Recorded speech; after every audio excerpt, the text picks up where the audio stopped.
ಅರ್ಜುನ, ಅಂತೂ ಇಂಥ ಮಾತನಾಡಿಯೇ ಬಿಟ್ಟೆ ನೀನು. ಯಾಕೆಂದ್ರೆ ಲೋಕಾಂತರಗಳ ಸಂದರ್ಶನ ಮಾಡಿದ ಅನುಭವದ ಬಲದ ಮೇಲೆ ನೀನು ಮಾತಾಡಿದ್ರೆ ಲೋಕಾಂತರದ ಮಾತಾಡ್ತೀನಿ ನೀನು ಅಂತ ನಾನು ಅಜ್ಜನ ಮುಂದೆ ಆಡಿದ್ದಲ್ವ? ಅಲ್ಲ, ಅದು ಹೌದು. ಆದ್ರೆ ಲೋಕಾಂತದ ಮಾತಾಯ್ತು. ಓಹೋ, ಲೋಕಾಂತರದ ಮಾತಲ್ಲ, ಲೋಕಾಂತದ ಮಾತಾಯ್ತು. ಯಾಕೆ ಬಾಲಭಾಷೆ ಹೇಳ್ತೇನೆ ಅಂತಂದ್ರೆ, ದೊಡ್ಡ ಕುಟುಂಬದಲ್ಲಿ ಇಂತಹ ಮಾತೆಲ್ಲ ಸಹಜವಾಗಿ ಬಂದೇ ಬರ್ತದೆ. ಹೌದೇ ಹೌದು. ಕುಟುಂಬದ ಸದಸ್ಯ ಆಗೋದು ಸುಲಭ, ಯಜಮಾನ ಆಗೋದು ಬಹಳ ಕಷ್ಟ. ಅದು ಯಾಕೆ ಅಂದ್ರೆ ಯಜಮಾನನನ್ನ ನೇರವಾಗಿ ಆಕ್ಷೇಪ ಮಾಡ್ಲಿಕ್ಕೆ ಆಗುದಿಲ್ಲ. ಆಕ್ಷೇಪ ಮಾಡುವುದಾದ್ರೆ ಮನೆಯವರೇ ಮಾಡುದು. ಪಕ್ಕದ ಮನೆಯವರು ಹೀಗೆ ಹೇಳುತ್ತಾರೆ, ಸರಿಯೋ? ಪರ್ಯಾಯವಾಗಿ ಪಕ್ಕದ ಮನೆಯವರು ಏನೂ ಹೇಳಿರುವುದಿಲ್ಲ, ಮನೆಯವರೇ ಹೇಳುದು. ಆದ್ರೆ ಹೇಳುವಾಗ ಯಜಮಾನ ಹತ್ರ ಆಕ್ಷೇಪ ಮಾಡುದಲ್ವಾ? ಆದ್ರಿಂದ ಲೋಕಾಪವಾದ ಹೀಗಿದೆ, ಊರವರು ಹೀಗೆ ಹೇಳ್ತಾರೆ, ಪಕ್ಕದ ಮನೆಯವರು ಹೀಗೆ ಹೇಳ್ತಾರೆ, ಇದೆಲ್ಲ ಸರಿಯಲ್ಲ. ವಿಭಾಗ ಮಾಡಬೇಕಾದ್ರೆ ಹಿರಿಯನಾದವನು ನಿಷ್ಪಕ್ಷಪಾತವಾಗಿ ವಿಭಾಗ ಮಾಡಬೇಕು. ಹೌದು.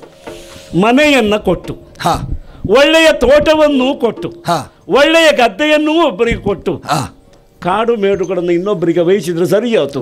ತಪ್ಪೇ ತಪ್ಪು. ಆದ್ರೆ ಸರಿ ಅಂತ ಆಗಿದೆಯಲ್ಲ ಮಗನೇ, ಸರಿ ಅಂತ ಆಗ್ಲಿಲ್ವ? ಇಂದ್ರಪ್ರಸ್ಥ ಅದು ಪ್ರಸ್ಥರ ಭೂಮಿ. ಅದು ಹೌದು. ಕಲ್ಲು ಬಂಡೆಗಳಿಂದ ತುಂಬಿತ್ತು, ಮರಗಿಡಗಳು ಇರಲಿಲ್ಲ. ಆದರೆ ಇಂದ್ರಪ್ರಸ್ಥಕ್ಕೆ ನಮ್ಮ ಮೊಮ್ಮಗ ಧರ್ಮರಾಜ ಹೋದ ಮೇಲೆ ಇಂದ್ರನ ನಗರಿ ಹಾಗೆ ಆಯ್ತಾ ಇಲ್ಲ. ಹೌದು. ಆದ್ರಿಂದ ಇದು ತಪ್ಪಲ್ಲ ಅಂತಾಯ್ತು. ಕಂಡವರೆಲ್ಲ ಅಸೂಯೆ ಪಡುವ ಹಾಗಾಯ್ತು.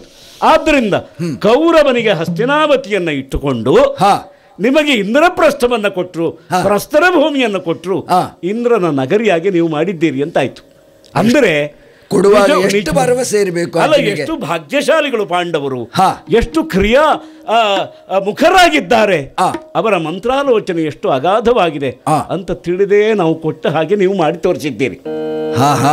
ಅಂದರೆ ಒಬ್ಬ ಯಜಮಾನನ ಮರ್ಯಾದೆ ಉಳಿಸೋದು ಹೇಗೆ ಅಂತ ನಿಮಗೆ ಗೊತ್ತು, ಯಜಮಾನನ ಮರ್ಯಾದೆ ತೆಗೆಯುವುದು ಹೇಗೆ ಅಂತ ಇಲ್ಲಿದ್ದವರಿಗೆ ಗೊತ್ತು. ಓಹೋ. ಆದರೆ ಇಬ್ಬರನ್ನು ಸರಿ ಹೊಂದಿಸಬೇಕಾದ ಯಜಮಾನನ ಹೊಣೆ ಎಷ್ಟು ದೊಡ್ಡದು ನೋಡು. ನೀನೇನೋ ಧೈರ್ಯವಾಗಿ ಕೇಳ್ತೀನಿ, ನೀನು ಅಂತಲ್ಲ, ಬಂದವರೆಲ್ಲ ಕೇಳಿದ್ದಾರೆ. ಯುದ್ಧ ಮಾಡುವಂತ ಧರ್ಮರಾಜನಿಗೂ ಪ್ರೇರಣೆ ಕೊಡ್ತಾ ಇದ್ದೀಯ ಅಜ್ಜ. ಯುದ್ಧ ಮಾಡು ಅಂತ ಹೇಳಿ ದುರ್ಯೋಧನಿಗೆ ಪ್ರೇರಣೆ ಕೊಡುವುದಲ್ಲ, ಅವನ ಪರವಾಗಿ ಸೇನಾಪತಿಯಾಗಿ ಬರ್ತ. ಹೌದು, ಯೋಚನೆ ಮಾಡು. ನಾನೇ ಸೇನಾಪತಿಯಾಗಿ ಬರದೇ ಇದ್ರೆ ಆ ಕಡೆಗೆ ದೃಷ್ಟದ್ಯುಮ್ನ ಸೇನಾಧಿಪತಿ ಅದು ಅರ್ಥ ಆಗ್ತಿತ್ತು. ಹೌದು. ಪಾಂಡವ ಪಕ್ಷ ಸೇನಾಪತಿ ದೃಷ್ಟದ್ಯುಮ್ನ. ಹೌದಾ? ನಿಮ್ಮ ಒಂದು ರಣತಂತ್ರ ಹೇಗಿದೆ, ನಮ್ಮಲ್ಲಿ ಹಾಗಲ್ಲ. ಮೊಮ್ಮಕ್ಕಳ ಹೊಡೆದಾಟ, ಸೇನಾಪತಿ ಅಜ್ಜಯ್ಯ. ಅಂದ್ರೆ ಶಪಥ ಮಾಡಿ ರಣರಂಗಕ್ಕೆ ನಾನು ಬಂದಿದ್ದೇನೆ. ನೀರು ಹೇಳ್ತಿ, ಕೋಪ ಬಂದರೂ ಕೌರವನಿಗೆ ಲಾಭ, ಸಂತೋಷ ಆದರೂ ಕೌರವನಿಗೆ ಲಾಭ. ಮಕ್ಕಳೇ ಯೋಚನೆ ಮಾಡಲಿಲ್ಲ, ತೊಂದರೆ ಇರಲಿಲ್ಲ. ಅಲ್ಲ, ಆದ್ರೆ ಪಾಂಡವರಿಗೆ ಹಾನಿ ಎನ್ನುವುದು. ನಾವು ಸಂತೋಷದಿಂದ ನಗುವಾಗ ಕೌರವರಿಗೆ ಲಾಭ, ಕೋಪ ಮಾಡಿ ಪ್ರತಿಜ್ಞೆ ಮಾಡುವಾಗ ಪಾಂಡವರಿಗೆ ಲಾಭ.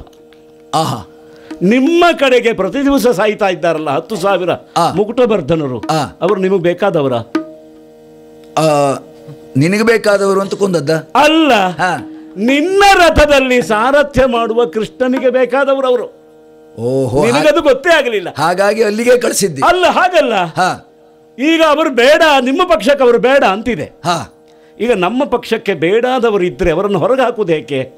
ವಿರೋಧ ಪಕ್ಷದವರು ಅದರ ಬಗ್ಗೆ ಹೌದು ಪ್ರತಿಭಟನೆ ಮಾಡಬೇಕು. ಹೌದು, ಅವರು ಪ್ರತಿಭಟನೆ ಮಾಡೋದ್ರಿಂದ ನೀವು ಬೇಡ ಅಂತ ಬಿಡುದು.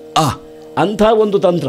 ನಿಮ್ಮ ಪಕ್ಷದವರನ್ನು ನೀವು ಹೊಡಿಲಿಕ್ಕೆ ಆಗೋದಿಲ್ಲ ಅಂತೇಳಿ ನಿಮ್ಮ ಪರವಾಗಿ ನಾನು ಹೊಡೆದದ್ದು. ಓಹೋ, ಅದನ್ನು ಅವನಲ್ಲಿ ಕೇಳೋಮ ಹೇಳ್ತಾನೆ. 10,000 ಮುಕುಟವರ್ಧನರು ನಾವು ಹುಡುಕಿ ಕೊಂದಿದ್ದೇವೆ. ಯಾರ್ದಾರು ಹೆಸರು ಗೊತ್ತಿದೆಯೋ? ನನಗೂ ಗೊತ್ತಿಲ್ಲ, ನಿಮಗೂ ಗೊತ್ತಿಲ್ಲ. ಹೌದಾ? ಒಂದು ಶಪಥದ ಪ್ರಯೋಜನ ಇದು. ಇನ್ನು 2 ಶಪಥವೋ 1 ಶಪಥವೋ ಹಾಗೆ ಉಳಿದಿದೆ, ಅದರ ಪ್ರಯೋಜನ ಅದು ನಿಮಗೆ.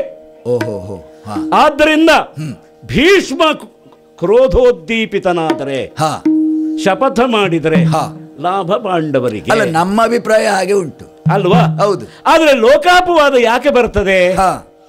ಆ ಲೋಕಾಪವಾದವನ್ನು ಸಂಗ್ರಹಿಸಿ ಹೇಳಬೇಕು ಎಂಬ ಚಪಲದ ಬಿಗಿರೋದ್ರಿಂದ ಅದಕ್ಕೆ ಬಾಲಭಾಷೆ ಆಡಬೇಡವೋ ಅಂತ ಹೇಳಿದ್ದು. ಅದಕ್ಕೆ ಮಕ್ಕಳಿಗೆ ಯಾವುದು ಪರಮಾರ್ಥ, ಯಾವುದು ಹುಸಿ, ಯಾವುದು ದಿಟ ಎಂಬುದು ಗೊತ್ತಿಲ್ಲ. ಅಲ್ಲ, ನಾವಿನ್ನೂ ಅಜ್ಜ ಇದ್ದ ಕಾರಣದಿಂದ ಹೌದೌದು ಆ ನಮ್ಮ ಬಾಲತನವನ್ನು ಬಿಟ್ಟು ಮೇಲಕ್ಕೆ ಬರಲೇ ಇಲ್ಲ. ಅದು ಒಳ್ಳೇದು ಒಂದು ಅರ್ಥ. ಯಾಕೆಂದ್ರೆ ತಸ್ಮಾತ್ ಪಾಂಡಿತ್ಯಂ ನಿರ್ವಿದ್ಯ ಬಾಲ್ಯೇನ ತಿಷ್ಠ. ದೇವರನ್ನ ಕಾಣುವುದಕ್ಕೆ, ದೇವರನ್ನ ಪಡೆಯುವುದಕ್ಕೆ ನಿಜವಾದ ಸಿದ್ಧತೆ ಅಂದ್ರೆ ಮಗುವಿನ ಮುಗ್ಧತೆ. ನಿಮ್ಮ 800 ವರ್ಷದ ಲೋಕಾನುಭವ ಏನು? ಅದೇ ನಾವು ನಿನ್ನೆ ಮೊನ್ನೆ ಕಲೀಲಿಕ್ಕೆ ಪ್ರಾರಂಭಿಸಿದವರು. ಅದು ಕಲಿಯದೇ ಇದ್ದದ್ದೇ ಒಳ್ಳೇದಾಯ್ತು. ಅದನ್ನೇ ಹೇಳಿ ಪ್ರಾರಂಭ ಮಾಡಿದ್ದೇವೆ. ಕಲಿತರೆ ಕಲಿತು ಮುಗಿಯುವುದಿಲ್ಲ, ಭಗವಂತನನ್ನು ಕಲಿಯುವುದಕ್ಕೆ ಆಗುವುದಿಲ್ಲ. ಕಲಿತು ಮುಗಿಯಿತು ಅಂತ ತಿಳಿದವನಿಗೆ ಮತ್ತೆ ಭವಿಷ್ಯವೂ ಇಲ್ಲ. ಆದರೆ ಕಲಿಯದೇ ಇದ್ದವನಿಗೆ ಕಲಿಕೆಯೂ ದೇವರೇ. ಹೌದು. ಆದ್ದರಿಂದ ದೇವರೇ ಕಲಿಕೆಯಾಗಿದ್ದಾನೆ. ಕಲಿದೇ ಇದ್ದದ್ದು ಒಳ್ಳೇದಾಯ್ತು. ಇದನ್ನ ಗುರುತಿಸುವುದಕ್ಕೆ ನಾನು ಆಡಿತ್ತು. ಮತ್ತೆ ಹೇಳ್ತಿ, ನಮ್ಮ ಮೇಲೆ ಪ್ರೀತಿಯೋ ಅಥವಾ ದ್ವೇಷವೋ ಸಂಶಯ ಮೇಲ್ನೋಟಕ್ಕೆ ಸಹಜವೇ. ಹೌದು. ಪ್ರೀತಿ ಆದ್ರೇನು, ದ್ವೇಷ ಆದ್ರೇನು, ಎರಡೂ ಸುರಕ್ಷಿತತೆಯ ಬಗ್ಗೆ ಅದು ಆ ಕಡೆ ಮುಖ ಮಾಡಿರಬೇಕು. ಕೌರವರನ್ನ ಪ್ರೀತಿ ಮಾಡಿದ್ದು ಅವರನ್ನು ಉಳಿಸೋದಕ್ಕೆ, ನಿಮ್ಮನ್ನ ದ್ವೇಷ ಮಾಡಿದ ಹಾಗೆ ಕಾಣುವುದು ನಿಮ್ಮನ್ನು ಉಳಿಸೋದಕ್ಕೆ. ಓಹೋ, ಇಲ್ಲಿಯವರೆಗೆ ಯೋಚನೆ ಮಾಡು. ಇಷ್ಟು ದಿವಸದ ಯುದ್ಧದಲ್ಲಿ 8 ದಿವಸದ ಯುದ್ಧ ಕಳೆದು ಇದು 9ನೇ ದಿವಸ ಯುದ್ಧ. ಹೌದು. ಪಾಂಡವರಿಗೆ ಏನಾದರೂ ಆಗಿದೆಯಾ? ಇಲ್ಲ, ಒಬ್ಬರಿಗೂ ಏನೂ ಆಗಲಿಲ್ಲ. ಕೌರವರಿಗೆ ಏನಾದರೂ ಆಗಿದೆಯಾ? ನಾವು ನಿಶ್ಚಯ ಮಾಡಿಕೊಂಡ 18 ದಿವಸವೂ ನಾವೇ ಇದ್ರೆ ಅದು ಅದ್ಭುತವಾದ ಕಾರ್ಯಕ್ರಮ. ಯಾರೂ ಸಾಯುವುದಿಲ್ಲ, ಎಲ್ಲರಿಗೂ ಗೆಲುವಾಗ್ತದೆ. ಎಲ್ಲರ ಪಾಲಿಗೆ ವಿಜಯದಶಮಿ ಆಗುವ ಕಾರ್ಯಕ್ರಮ ಅದು. ಅದಕ್ಕೆ ಹೇಳಿತು, ಅಷ್ಟ ಆಲೋಚನೆ ಮಾಡಿಯೇ ನಾನು ಬಂದದ್ದು. ದೇವರ ಕೆಲಸ ಅಂತ ತಿಳಿದು ನಾವು ಈ ಕೆಲಸ ಮಾಡ್ತಾ ಇದ್ದೇವೆ. ಸರಿ, ದೇವರಿಗಾಗಿ ದೇವರ ಮನಸ್ಸಿನಂತೆ ದೇವರ ಕೆಲಸ ಅಂತ ಮಾಡ್ತಾ ಇರು. ಇನ್ನು ಉಳಿದದ್ದು ದೇವಸ್ಥಾನ ಕಟ್ಟುವುದು, ಪ್ರತಿಷ್ಠೆ ಮಾಡುವುದು ಮಾತ್ರ. ಮಾಡಿದ್ದು ದೇವರ ಕೆಲಸವೇ. ಅದು 18 ದಿವಸ ಕಳೆದ ಮೇಲೆ ಹೌದು, ಅದನ್ನು ಮಾಡಿ ಪೂರೈಸೋಣ. ಯೋಚನೆ ಮಾಡು. ಮೈಯೆಲ್ಲ ನೆರಿ ಬಿಡಿದಿದೆ. ಹೌದು, ಒಂದೊಂದು ನೆರಿಗೆಯನ್ನ ಬಿಡಿಸಿ ನೋಡಿದ್ರೆ ನಿಮ್ಮಂಥ ಮೊಮ್ಮಕ್ಕಳ ಜೊಲ್ಲ ಇಲ್ಲಿರೋದು ನನ್ನ ಬೆವರಲ್ಲ. ನಿಮ್ಮಂತಹ ಮೊಮ್ಮಕ್ಕಳ ಜೊಲ್ಲು ಅದು ನಮ್ಮ ಆಸ್ತಿ ಅಂತ ನಾನು ಕಾಪಾಡಿಕೊಂಡು ಬಂದವನು. ಹೌದು, ಪ್ರೀತಿಯೋ ದ್ವೇಷವೋ ಎಂಬ ಮಾತನ್ನ ಲೋಕದಲ್ಲಿ ಪ್ರೀತಿ ದ್ವೇಷವೆಂಬ ದ್ವಂದ್ವವನ್ನು ಸೃಷ್ಟಿ ಮಾಡಿದ ನಿನ್ನ ಸಾರಥಿಯನ್ನು ಕೇಳು. ನನ್ನನ್ನು ಕೇಳುವುದಲ್ಲ, ನಿನ್ನ ಸಾರಥಿಯನ್ನು ಕೇಳು. ಏನೇ ಆಗಲಿ ಇದು ವಿಕ್ರಮದ ಮಾರ್ಗ, ಇದು ಪರಾಕ್ರಮದ ಮಾರ್ಗ. ಆದ್ದರಿಂದ ವಿಕ್ರಮಕ್ಕೆ ವಿಜಯ ಬೇಕು. ವಿಕ್ರಮವೆಂಬುದು ಸಾಧನ, ವಿಜಯವೆಂಬುದು ಸಿದ್ಧಿ. ಹೌದು, ನಮ್ಮ ಮನೆತನದ ಸಿದ್ಧಿ ನೀನು, ಆದ್ದರಿಂದ ನೀನು ವಿಜಯ. ನಿನ್ನಲ್ಲಿ ಕೇಳೋದು, ನಮ್ಮ ಮನೆತನದ ಸಾಧನೆಯ ಸಿದ್ಧಿಯಾದ ನೀನು, ನಿನ್ನ ಸಿದ್ಧಿ ಯಾವುದು? ಪಾಶುಪತ. ಹೌದು, ಪಶುಪತಿಯನ್ನ ಕಂಡು ಅವನಲ್ಲಿ ಮಲ್ಲ ಯುದ್ಧವನ್ನು ಕೊಟ್ಟು ಅವನ ಮೆಚ್ಚುಗೆಯಿಂದ ಪಾಶುಪತ ಎಂಬ ಮಹಾಸ್ತ್ರವನ್ನು ಪಡೆದಿದ್ದಿ. ಹೌದು, ಪ್ರಯೋಗ ಮಾಡುವಾಗ ಬಹಳ ಎಚ್ಚರಿಕೆ ಬೇಕು. ಯಾರ ಮೇಲೆ? ಲಕ್ಷ್ಯವೆಂಬುದು ಸರಿಯಾಗಿಲ್ಲದೆ ಇದ್ರೆ ಪ್ರಪಂಚ ಲಯ ಆಗಿ ಹೋಗ್ತದೆ. ಹೌದು, ಪ್ರಪಂಚ ಲಯ ಆಗಬಾರದು. ಹೌದು, ಪಡೆದ ಆಯುಧ ಉಪಯೋಗ ಆಗಬೇಕು ಅಂತ ಆದ್ರೆ ಆ ತ್ರಿಣಯ ನಿತ್ತ ಸರಳ ನನ್ನ ಮೇಲೆ ಹೊಡಿ. ಆದ್ದರಿಂದ ನೀನು ಪಡೆದ ಪಾಶುಪತಕ್ಕೆ ನಾನು ಪಾತ್ರ. ಪ್ರಪಂಚದಲ್ಲಿ ಸಾಧಾರಣ ಪಾತ್ರ ಅಂತ ತಿಳ್ಕೊಳ್ಬೇಡ, ನಿನ್ನ ಸಾಧನೆಗಳ ಪಾತ್ರ ನಾನು. ಓಹೋ, ಅದಕ್ಕಾಗಿ ಅದನ್ನು ಹೊಡಿ. ಸುಮ್ಮನೆ ಇಂಥ ಈ ಮಾತುಗಳನ್ನು ಯಾಕೆ ಆಡ್ತೀಯೋ ನೀನು? ಅಜ್ಜ, ಪ್ರಪಂಚದಲ್ಲಿ ಅತ್ಯಂತ ಭೀಕರವಾದ ಪ್ರಪಂಚವನ್ನೇ ಲಯಗೊಳಿಸುವಂತಹ ಶಕ್ತಿಯನ್ನು ಯಾವವನು ಸಂಪಾದಿಸಿದ್ದಾನೋ ಅದು ಸಂಪಾದನೆಗೆ ಮಾತ್ರ ಇರುವುದು. ಯಾಕೆಂದ್ರೆ ಪ್ರಯೋಗಕ್ಕೆ ಅದು ಪ್ರಯೋಜನ ಬರುವುದಿಲ್ಲ. ಯಾವವನು ಕೂಡ ಯುದ್ಧರಂಗದಲ್ಲಿ ನಿಂತವನು ಪ್ರಪಂಚವೇ ಪ್ರಳಯ ಆಗಿ ಹೋಗಲಿ ಅಂತ ಬಾಣ ಪ್ರಯೋಗವನ್ನು ಸಾಧಿಸಿದ ಸಾಧನೆಯ ಸಿದ್ಧಿಯನ್ನು ಪಡೆಯುವುದಕ್ಕೆ ಅಪೇಕ್ಷೆ ಮಾಡಿದ ಅಂತಾದ್ರೆ ಅವನು ಇರುವುದಿಲ್ಲ. ಅಂಥದ್ದೊಂದು ಪಾತ್ರತೆ ಸಿಕ್ಕಿದೆ ಅಂತ ಆಯ್ತಲ್ಲ ಇವತ್ತು. ಹಾಗಿದ್ರೆ ನಾನು ಬಿಡ್ತೇನೆ. ನಿಲ್ಲು, ಹಾಗಿದ್ರೆ ನಿಲ್ಲು.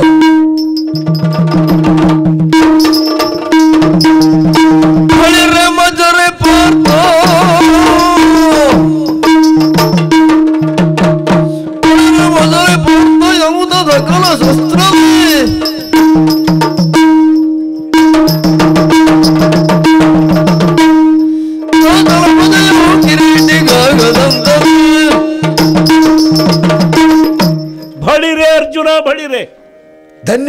ಧನ್ಯನಾದೆ. ಆಳೆತ್ತರದ ಬಿಲ್ಲನ್ನ ನೀನು ನಿನ್ನ ಹಣೆಯಿಂದ ಬಾಗಿಸಿದ್ದಿ. ಹೌದು, ಹೆಬ್ಬೆರಳಲ್ಲಿ ಅದನ್ನು ನಿಯಂತ್ರಿಸಿದ್ದಿ. ಹೌದು, ಎರಡೂ ಕೈಗಳಿಂದ ಪುಂಖಾನುಪುಂಖವಾಗಿ ಪ್ರಯೋಗ ಮಾಡ್ತಾ ಸವ್ಯಸಾಚಿತ್ವವನ್ನು ಮೆರೆಸ್ತಾ ಇದ್ದಿ. ಸವ್ಯಸಾಚಿ. ಹೌದೇ. ಮಜರೆ ಪಾರ್ಥ, ಜಾರಿದ ತುಣಿರವನ್ನ ಎಡಗೈಯಿಂದ ಎಳೆದುಕೊಳ್ಳುವುದಕ್ಕೆ ನಮಗಾಗುವುದಿಲ್ಲ. ಓಹೋ, ಎಡವೇನು ಬಲವೇನು ಎರಡೂ ಪಕ್ಷಗಳ ಮೇಲೆ ನೀನು ಅಂತಹ ಹಿಡಿತವನ್ನ ಸಾಧಿಸಿದ್ದಿ. ಹೌದು, ವಾಮ ಮತ್ತು ದಕ್ಷಿಣ. ಹೌದು, ತಂತ್ರದಲ್ಲಿ ವಾಮಾಚಾರ ದಕ್ಷಿಣಾಚಾರ ಎರಡೂ ಆಚಾರಗಳನ್ನು ಬಲ್ಲವನು ಮಾತ್ರ ಮಹಾಯಾಗ ಮಾಡಲಿಕ್ಕೆ ಸಾಧ್ಯ. ಹೌದು, ಆದ್ದರಿಂದ ಈ ರಣೋದ್ಯಮವನ್ನ ಮಹಾಯಾಗ ಮಾಡುವುದಕ್ಕೆ ನೀನು ಸಿದ್ಧ ಆಗಿದ್ದಿ ಅಂತ ಆದ್ರೆ ನಮ್ಮ ಕುಲ ಧನ್ಯ ಆಯಿತು. ಈಗ ಒಂದೆರಡು ಬಾಣ ಅಲ್ಲ, ಸಕಲ ಶಸ್ತ್ರಗಳನ್ನ ನಿನ್ನ ಮೇಲೆ ಪ್ರಯೋಗ ಮಾಡ್ತೇನೆ ನೋಡು. ಯಾವುದು ನನ್ನನ್ನು ಏನೂ ಮಾಡುವುದಿಲ್ಲ ಈ ದಿನ. ಹೌದು, ಪರಶುರಾಮ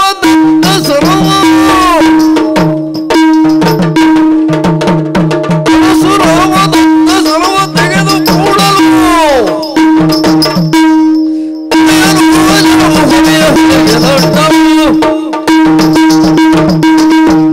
ಆಶ್ಚರ್ಯಕರವಾದಂತಹ ವಿಷಯ.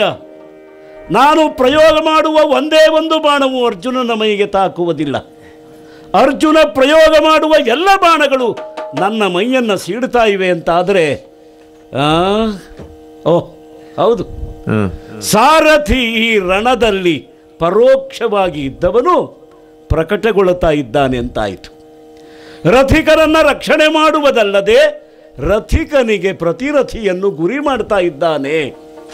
ಹಾಗಿದ್ರೆ ಈ ರಣರಂಗ ಈ ಸಾರಥಿಯ ಗುರಿ ಅಂತ ಆಯ್ತಾ ಇಲ್ವಾ? ಗುರಿ ಬದಲಾಯಿಸೋದು ಒಳ್ಳೇದೀಗ. ಅರ್ಜುನ ನಮ್ಮ ಯುದ್ಧಕ್ಕೆ ಗುರಿ ಅಲ್ಲ, ಅರ್ಜುನನ ಸಾರಥಿಯೇ ಗುರಿ. ಗುರಿ ನೆನಪಾಗುವಾಗ ಗುರುಗಳು ಹಿಂದಿನಿಂದ ಆಶೀರ್ವಾದ ಮಾಡಿದ್ದಾರೆ. ಪರಶುರಾಮ ದತ್ತವಾದಂತಹ ಈ ಬಾಣವನ್ನ ನೇರವಾಗಿ ಹರಿಯ ಹಣೆಗೆ ತಾಗಿ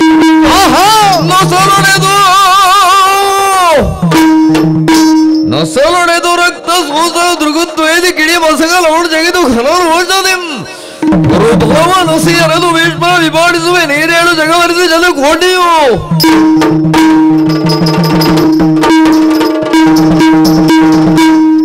ಭೀಷ್ಮಾರ್ಜುನರಲ್ಲಿ ಖಾಡಾಖಾಡಿಯಾಗಿ ನಡೆಯುತ್ತಿರುವಂತಹ ಹೋರಾಟ, ಯೋಧ ಧರ್ಮವನ್ನು ಮರೆತು ವ್ಯಾಧನಂತೆ ಭೀಷ್ಮ ಪ್ರವರ್ತಿಸುವುದಕ್ಕೆ ಪ್ರಾರಂಭಿಸಿದ್ದಾನೆ ಅಂತಾದರೆ, ಸಾರಥಿಯ ಹಣೆಯನ್ನು ಗುರಿಯಾಗಿರಿಸಿ ಶರಪ್ರಯೋಗವನ್ನು ಮಾಡ್ತಾನೆ ಅಂತಾದ್ರೆ, ಕೃಷ್ಣನ ನೆತ್ತರು ಭೂಮಿಗೆ, ಕೃಷ್ಣನ ನೆತ್ತರು ಕೆಂಪು ಅಂತ ಬಣ್ಣ ತೋರಿಸಿದನಲ್ಲ ಭೀಷ್ಮ, ಬಿಡುವುದಕ್ಕುಂಟು ಎಲ್ಲಿ ಸುದರ್ಶನ ದುರ್ದರ್ಶನ ಭೀಷ್ಮನ ಪಾಲಿಗೆ ಬಿಡುವುದಕ್ಕಿಲ್ಲ.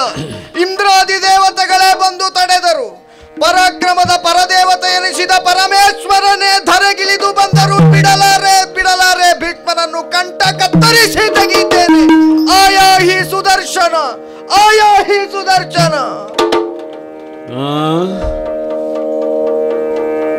ಹರಿಯ ಖಾತಿಯ ತಡೆವರಿಯ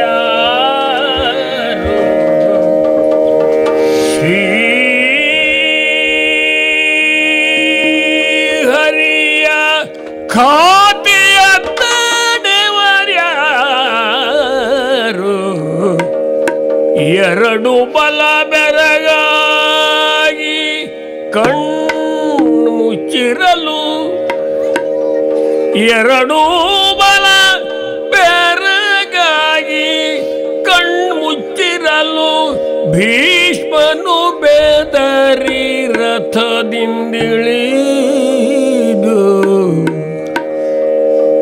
ಭೀಷ್ಮನು ಬೆದರಿ ರಥದಿಂದಿಳಿದು ನಡೆತಂದು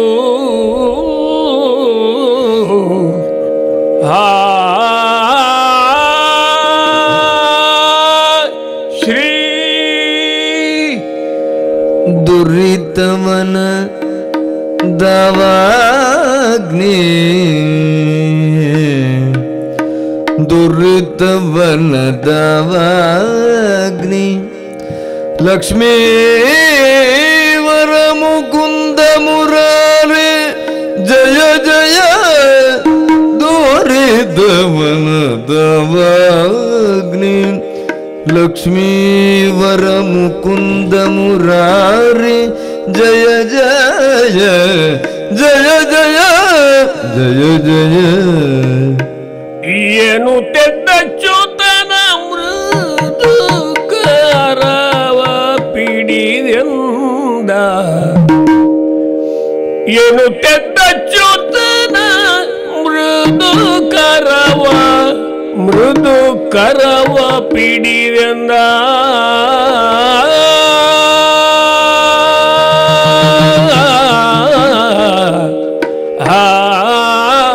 ಶ್ರೀ ಮನೋಕರ ಸ್ವಾಮಿ ಪರಾಕು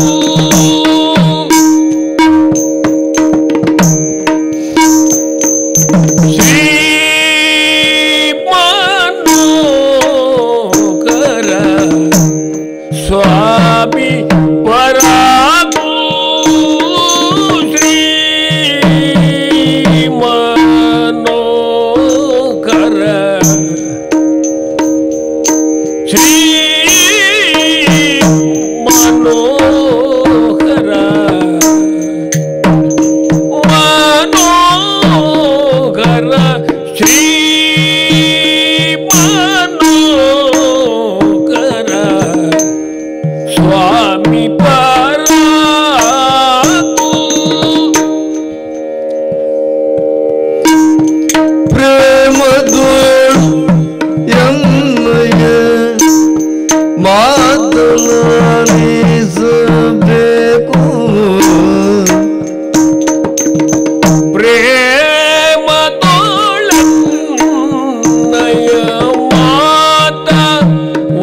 ಆಲಿಸಬೇಕು ಪ್ರೇಮದ ಎಂದಯ ಮಾತಲಾಲಿಸಬೇಕು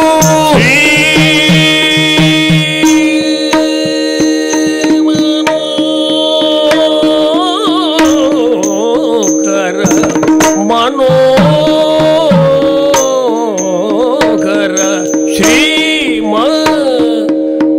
ಶ್ರೀಮನೋಹರ ಸ್ವಾಮಿ ಸ್ವಾಮಿ ಸ್ವಾಮಿ ಪರಾಕು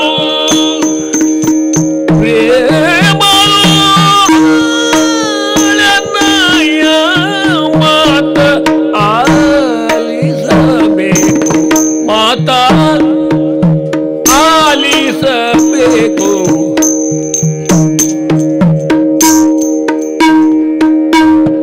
ಎನ್ನಯ ಕಂಠವ ಅರಿವುದ ಏನು ತಲಿಯ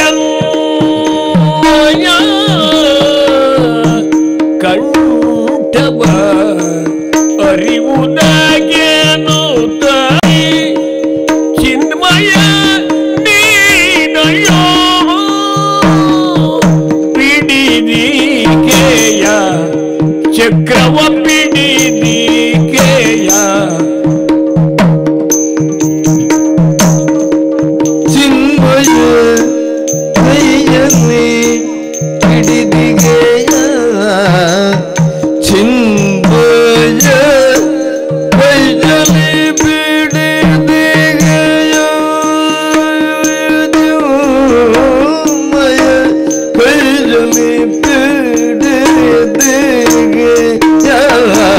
ಎನ್ನಯ ಕಂಠವ ಅರಿವುದ ಇರಿವುದಗೇನು ತಲಿ ಎನ್ನಯ ಕಂಠವ ಅರಿವುದಗೇನು ತಲಿ ಚಿನ್ಮಯ ನೀನಿಂದು ಬಿಡಿದಿಗೆಯ ಎನ್ನಯ ಕಂಠವ ಅರಿವುದಗೇನು ತಲಿ ಚಿನ್ಮಯ ಚಿನ್ಮಯ ನೀನಯ್ಯೋ ಪಿಡಿದಿಗೆಯ ಕೈಯಲ್ಲಿ ಚಕ್ರವ ಪಿಡಿದಿಗೆಯ ಚಿನ್ಮಯ ಕೈಯಲ್ಲಿ ಬಿಡಿದಿಗೆಯ ಚಕ್ರವ ಪಿಡಿದಿಗೆಯ ಚಕ್ರವ ಬಿಡಿದಿಗೆಯ ಕೈಯಲ್ಲಿ ಚಕ್ರವ ಪಿಡಿದಿಗೆಯ ನೀನಿಂದು ಬಿಡಿದಿಗೆಯ ಚಕ್ರವ ಬಿಡಿದಿಗೆಯ ಕೈಯಲ್ಲಿ ಪಿಡಿದು ಚಕ್ರವ ಕೈಯಲ್ಲಿ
ಜಯ.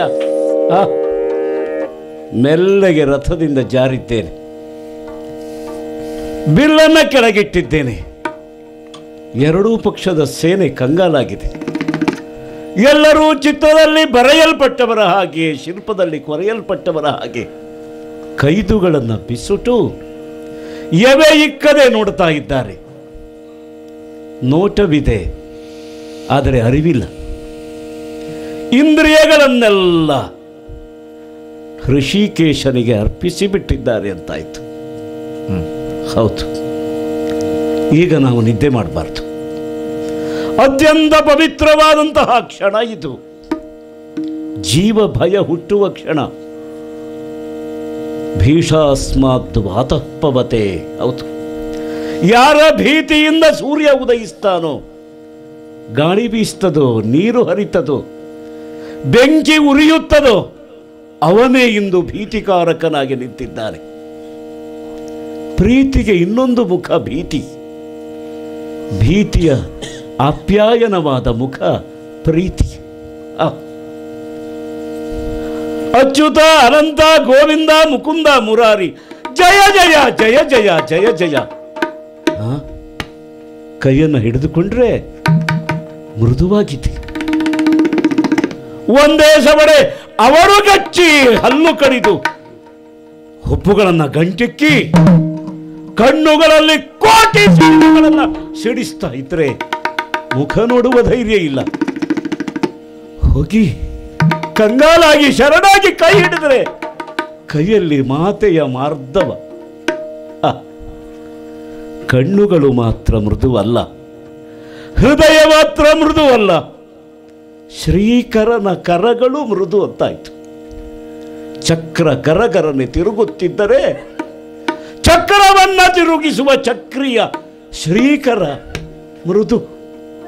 ಹೌದು, ವಜ್ರಕ್ಕಿಂತಲೂ ಕಠೋರ, ಹೂವಿಗಿಂತ ಮೃದು, ಅಮೃತಕ್ಕಿಂತ ಮಧುರ.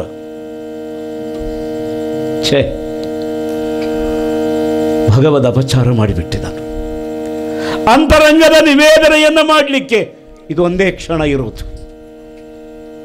ಕತ್ತು ಮುಂಡವನ್ನು ಬಿಟ್ಟು ಜಿಗಿಯುವ ಮೊದಲು, ಜೀವ ಈ ದೇಹವನ್ನು ಬಿಟ್ಟು ಹಾರುವ ಮೊದಲು, ಹೌದು, ಹರಿಯಲ್ಲಿ ನಿವೇದನೆ ಮಾಡಿಕೊಳ್ಬೇಕು. ಜನ್ಮವೇ ಒಂದು ಶಾಪ ಅಂತ ಗೊತ್ತಾದದೀಗ. ಮರಣವೆಂಬುದು ವರ, ಅದು ಪ್ರಕೃತಿ ಅಂತ ಗೊತ್ತಾಗುವ ಕ್ಷಣ ಇದು. ಶ್ರೀ ಮನೋಹರ ಮುಕುಂದ ಮುರಾರಿ ಪರಾಕೆ, ನನ್ನ ಒಂದು ಮಾತು ಕೇಳಬೇಕು. ಹಡೆದ ತಾಯಿಗೆ ನನ್ನನ್ನು ಬೆಳೆಸುವ ಯೋಗ ಇರಲಿಲ್ಲ. ದೇವರೇ, ನಿನ್ನನ್ನು ಹಡೆದ ತಾಯಿಗೂ ಎದೆ ಹಾಲನ್ನು ಊಡಿಸುವ ಭಾಗ್ಯವೇ ಇರಲಿಲ್ಲ.